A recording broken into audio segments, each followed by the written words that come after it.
सत्यमेव जयते हमारे चैनल रोग मुक्त शरीर में आप सभी लोगों का हार्दिक स्वागत है। हम अपना अनुभव, हमारी प्रैक्टिस, जो कि आप सभी लोगों के लिए वैज्ञानिक हो, आप सभी के लोगों के लिए प्रकृति से भरपूर हो और बड़ी ही सरल विधि हो तथा बड़ा ही सरल हो, जो कि आपके द्वारा आप स्वयं से उस क्रिया को कर सकें, जिसके अंदर आपको किसी भी तरह का ना तो संदेह हो और न किसी तरह का उसमें आपका कन्फ्यूजन हो। यानी कन्फ्यूजन, संदेह और न किसी प्रकार का साइड इफ़ेक्ट हो। इन तीनों चीज़ों से आप पूर्ण रूप से मुक्त रहें और रोगों का निदान तथा आप रोग को मुक्त कराने वाले और आप लोगों को पूर्ण विश्वास हो जाए, ऐसा निदान हम आपको बताएं। यही हमारा संकल्प है, यही हमारा उद्देश्य है, यही हमारी सच्ची सेवा है आप लोगों के लिए इस रोग मुक्त शरीर चैनल के द्वारा। रोग मुक्त शरीर हम अपना कैसे रखें तथा गंभीर रोगों को हम किस प्रकार से स्वयं इलाज कर सकें और रोज़ के अपने दिनचर्या में तथा अपने खान पीन में कोई ऐसी विधि है क्या, ये हमें विश्वास रहना कि क्या आपके पास कोई ऐसी विधि है, और अगर विधि नहीं तो हम उसको आपको पूर्ण रूप से बताएं और आप पूर्ण रूप से उस विधि पर विश्वास करके उसको करें। और ये सभी जानते हैं कि हमारा शरीर जो है को तीन ही चीज़ चाहिए, वायु, जल और भोजन, और इन्हीं तीनों चीज़ों के द्वारा ही हमारा शरीर स्वस्थ रहता है और इन्हीं तीनों चीज़ों के द्वारा ही हमारा शरीर सुचारू रूप से कार्य करता है। और इन्हीं तीनों चीज़ों के द्वारा जो हम रोज़ लेते हैं, हम रोज़ वायु भी लेते हैं, हम रोज़ जल भी लेते हैं और हम रोज़ भोजन भी लेते हैं, लेकिन फिर भी हम बीमार रहते हैं। तो इन तीनों चीज़ों को हम किस तरीके से औषधि समझ लें, किस तरीके से हम इनको लें कि इसके अंदर हमारी मेडिसिनल प्रॉपर्टीज आ जाए, यानी औषधि के पूरे गुण आ जाए। इन्हीं सब चीज़ों का ज्ञान यानी हम नॉलेज आपको बड़ी सरल विधि से देना चाहते हैं, ताकि आप उसको बड़े सरल विधि में समझें और स्वयं से करें, स्वयं से रोग मुक्त रहें। इसके लिए बार बार करना तो आपको बड़े हाई एजुकेशन की ज़रूरत है, न बहुत बड़ी डिग्री की ज़रूरत है, बड़ी सरल भाषा है, न इसके अंदर आपको कोई बड़े ऐसे शब्द मिलेंगे जो कि आप समझ ना सकें। सिंपल हिंदी है, एक नॉर्मल आदमी जो बहुत पढ़ा लिखा नहीं है वो भी हिंदी भाषा तो जानते हैं, और जिसके द्वारा आप अपने गंभीर रोगों का इलाज बिना ऑपरेशन के, ऑपरेशन तो आप है, ऑपरेशन हमारी पद्धति में है, लेकिन जब कोई इमरजेंसी हो जाए, जब कोई ऐसी चीज़ आए कि जहाँ पर हमारी इस तरह की विधि पूर्ण रूप से प्रभावशाली ना हो, तब हम ऑपरेशन की तरफ भागें। इस तरीके से तो आज हम आपको इन तीनों चीज़ों में सबसे ज़्यादा फर्स्ट करेंगे वायु के लिए, एयर के लिए, कि आपको कैसे विश्वास हो कि हमारी वायु जो है वो एक बहुत बड़ी औषधि है शरीर के लिए, और हम किस तरीके से अपने इस वायु मतलब के एयर को एक मेडिसिनल प्रॉपर्टी के रूप में जानें। इसको जानना के लिए हम बता रहे हैं आप लोगों को, ध्यान से थोड़ा सा सुने। वायु को हम नाक के द्वारा ही लें, मुंह से वायु को ना लें। वायु जो हम लेते हैं वो हमारी वायु ना तो बहुत ठंडी हो और न बहुत गर्म हो। यदि हमारी वायु खुली नहीं रहेगी तो हमको उस स्थान पे एक अजीब सी घुटन ऐसी महसूस होगी, एक अजीब सी गंध ऐसी महसूस होगी, और एक अजीब सा जो है हमें सांस लेने में तकलीफ महसूस होगी। तो अगर इस तरह की वायु है तो हम उस वायु से समझ लें कि हमारे वायु वो शरीर के लिए लाभदायक नहीं, यानी उसके अंदर हमारे शरीर में उस वायु का कोई मेडिसिनल प्रॉपर्टीज नहीं है।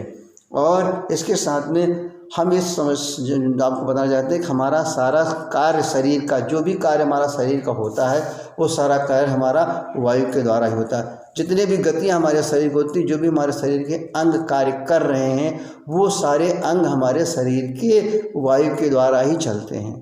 और वायु अगर हमारे शरीर में नहीं रहेगी तो हमारे सारे कार्य रुक जाएंगे। जैसे कुछ चीज़ों को हम देख सकते हैं कि जैसे चलना, उठना, बोलना और इसके बाद बातचीत करना, ये सारी चीज़ें शरीर के अंदर के आंतरिक अंग, ये सब हमारे शरीर में सब चीज़ तो हैं, वो सब हमारे वायु के द्वारा चलते हैं।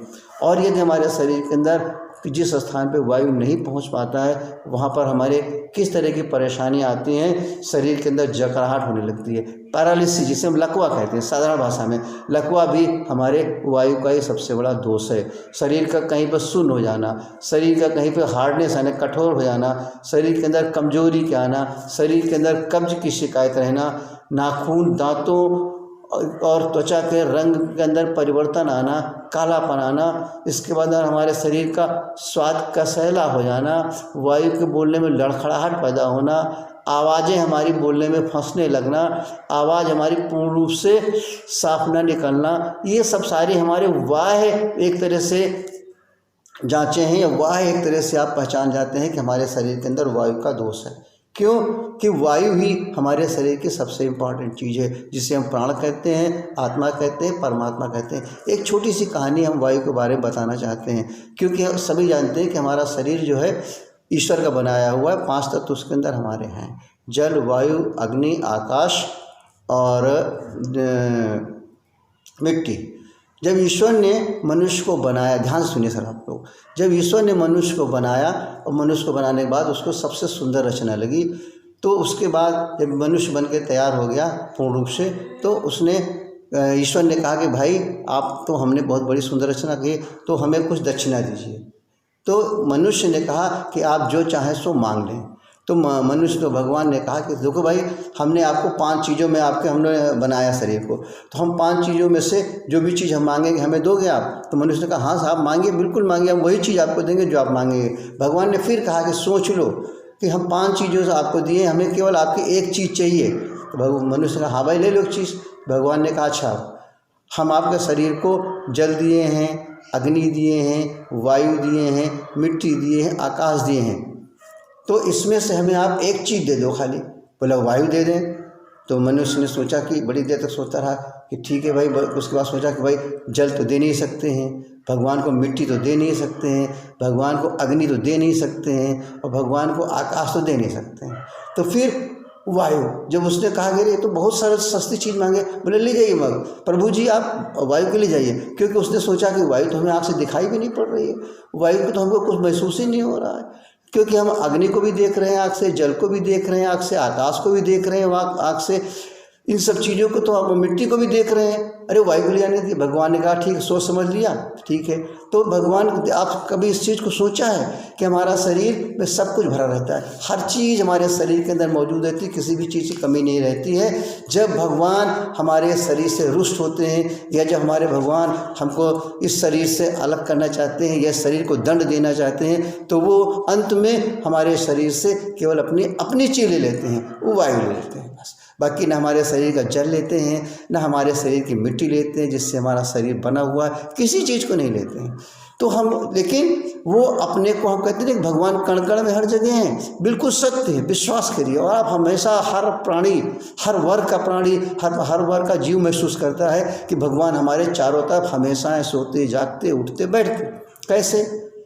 हम वायु को आँख से देख नहीं सकते, लेकिन वायु का अनुभव हमेशा करते रहते हैं, हमेशा करते रहते हैं, दिखाई नहीं पड़ती, और वही वायु हमारे शरीर से निकल जाती है, हमारा शरीर शून्य होता है, मृत हो जाता है। तो शरीर के लिए सबसे ज़्यादा जरूरी है वायु, इसीलिए प्रकृति ने वायु को 100% करा, 100% वायु हमारे शरीर के अंदर भरी हुई है, 100% वायु हमारे वातावरण भरी हुई है, जिसके लिए हमें बस हमें ये जानना है कि हमें वायु कैसी लेनी है। हमें वायु के ही जो हमारे प्रकृति ने वायु दी है पेड़ पौधे के द्वारा, उसी वायु को हम अपने शरीर में पूर्ण रूप से लेते रहें। दूसरा चीज़ आप समझिए, दूसरे रूप में समझिए, हम अपने दैनिक जीवन में समझते हैं कि हमारा शरीर वायु से कैसे चलता है। जितनी भी सारी हमारी मशीनें बनाई गई हैं, आप देख रहे हैं सारी मशीनें, हम चाहे मोटरसाइकिल हो, चाहे साइकिल हो, चाहे हमारी कार हो, जो भी चीज़ें सब हमारी वायु से ही चलती हैं। फॉर एग्जाम्पल्स अगर हम लेते हैं, छोटी सी चीज़ को ले लीजिए कि आपके पास कार है या मोटरसाइकिल है, मोटरसाइकिल में आपने पेट्रोल भरा दिया, अब उसमें आपने पहिया में देखा, पहिया में हवा नहीं है, तो क्या मोटरसाइकिल चलेगी? बिल्कुल नहीं चलेगी। यानी अगर हमारे शरीर मोटरसाइकिल में पूरे इंजन फिट भरे हैं, मोटरसाइकिल बिल्कुल नई है, अभी शोरूम से आप लेकर के आए हैं, और उसके अंदर जो है आपने फुल टंकी भरा दी है, जिस क्वालिटी का पेट्रोल चाहिए उस क्वालिटी का आपने पेट्रोल भी भर दिया, लेकिन फिर भी हवा पहिया में नहीं, तो हमारी वो मोटरसाइकिल नहीं चलेगी। उसके लिए हमारी कार नहीं चलेगी। वायु हमें जरूरी, हर चीज़ को गतिमान करने के लिए हमें वायु की बहुत आवश्यकता है।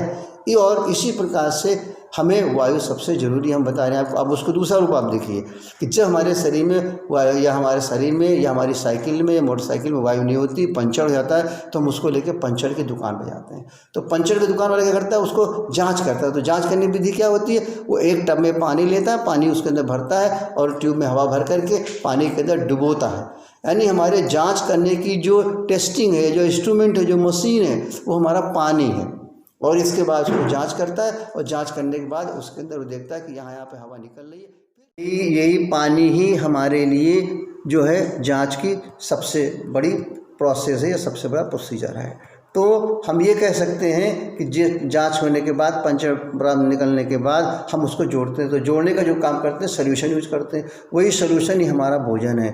ठीक उसी तरीके से अपने शरीर को समझें कि हमारे शरीर के अंदर वायु द्वारा हमारा शरीर गतिमान होता है, जिससे हमारी साइकिल मोटरसाइकिल चलती है, और जल के द्वारा हम उसकी जांचें करते रहते हैं, और इसके बाद भोजन के द्वारा हम उसकी रिपेयरिंग करते रहते हैं। जिस तरीके से हम अपने अंगों की रिपेयरिंग भोजन द्वारा करते हैं, उसी तरीके से जैसे गाड़ियों में भी रिपेयरिंग होती है, तो उसके अंदर भी उसमें मटेरियल लग रहता है। चाहे लोहे की गाड़ी हो, अगर टूट गया तो लोहा लगेगा, जो भी मटेरियल उसका टूटेगा, जिस धातु का या जिस वस्तु का बना होगा वो चीज़ लगेंगी। उसी तरीके से हमारे शरीर के अंदर भी जब हमारी कोई भी ऑर्गन्स काम नहीं करते हैं या जो टूटने लगते हैं, तो उनकी रिपेयरिंग भी भोजन के द्वारा होती है, जो भोजन के अंदर हमारे कार्बोहाइड्रेट, फैट और हमारा प्रोटीन पाया जाता है। तो सबसे बहुत सच्ची चीज़ें शायद हमारे आप समझ गए होंगे कि वायु हमारे शरीर में एक मेडिसिन के रूप में कैसे काम करती है, और यही हमारे शरीर की सबसे बड़ी औषधि है। और इस औषधि को हम किस तरीके से मेडिसिन के रूप में अपने शरीर में पहुंचाते रहें, और जहां पर कहीं रुकावट हो, सर्कुलेटरी सिस्टम्स या हमारा नर्वस सिस्टम्स जो है और सर्कुलेटरी सिस्टम, ये दोनों हमारे वायु और जल के ऊपर ही निर्भर करते हैं, उसी के ऊपर कार्य करते हैं। सुचारू रूप से कैसे कार्य करते रहें, उसके लिए सबसे बड़ी मेडिसिन या सबसे बड़ी सरल विधि जो आपके स्वयं शरीर में फिट है, केवल आप उसको करते नहीं हैं, वो है हमारा प्राणायाम, अनुलोम विलोम और हमारा भ्रामरी और हमारा ओम। इनको अगर हम सही तरीके से मेडिसिनल प्रॉपर्टीज़, जिसको बोले मेडिसिनल योगा के रूप में अगर हम करें, तो हमें पूर्ण लाभ होगा। अनुलोम विलोम को किस तरीके से हम मेडिसिनल के रूप में करें, भ्रामरी को किस रूप से हम मेडिसिनल रूप में करें, और ओम को हम किस रूप से मेडिसिनल रूप में करें, इसी सब चीज़ों को यहाँ पर हमारे MM नेचुरोपैथी है मेडिसिनल योगा सेंटर में आप लोगों को बड़े ही सरल और विधि पूर्वक समझाया जाता है। और जो चीज़ आप गलत कर रहे होंगे उसको ठीक रूप से आपके द्वारा करा के बताया जाता है, जो कि सुबह 7 बजे से लेकर के शाम के 7 बजे तक आपकी सेवा के लिए खुला रहता है, जिसमें शाम के 5 बजे से लेकर के 7 बजे तक फ्री सेवा रहती है, जिसको आप वीडियो कॉन्फ्रेंसिंग के द्वारा, टेलीफोन के द्वारा या स्वयं आकर के उसकी जानकारी करके आप हर चीज़ों को, अपनी समस्याओं को पूछ सकते हैं। तो हमारा आपसे विशेष अनुरोध है कि इस चीज़ को, हमारे इस चैनल को ज़्यादा से ज़्यादा शेयर करें, ज़्यादा से ज़्यादा लोगों को सब्सक्राइब करें, ताकि इसका लोग ज़्यादा से ज़्यादा लाभ उठा सकें, और आप पूर्ण रूप से वायु को किस तरीके से औषधि समझें, किस तरीके से औषधि के रूप में कार्य कर रही है, ये चीज़ हम आपको अपने अनुभव और शब्दों के द्वारा बताने की पूर्ण कोशिश किए हैं, जिससे कि आप पूर्ण लाभ लें। और फिर कह रहे हैं कि इसको ज़्यादा से ज़्यादा लोगों में शेयर करें, ज़्यादा से ज़्यादा लोगों को सब्सक्राइब करें, ताकि छोटे से बड़े से, पढ़ा अनपढ़ा, गरीब अमीर, सभी लोग इसका घर बैठे स्वयं से पूर्ण लाभ उठा सकें, और हमारी ये सेवा आप लोगों तक, आपके शरीर को निरोगी रोग मुक्त रखने तक आराम से पहुंच सके। और इसके साथ ही हम ये कह रहे हैं कि enjoy in this therapy, relief in this therapy, cure in this therapy और बिलीव इन दिस थेरेपी। इसके साथ में हमारे इस मिशन को आप आगे बढ़ाते रहें, हमारे इस मिशन से जुड़ते रहें, और अपने शरीर को रोग मुक्त बनाते रहें, और सब लोगों को जगाते रहें, और स्वयं से रोग मुक्त होते रहें। सत्यमेव जयते।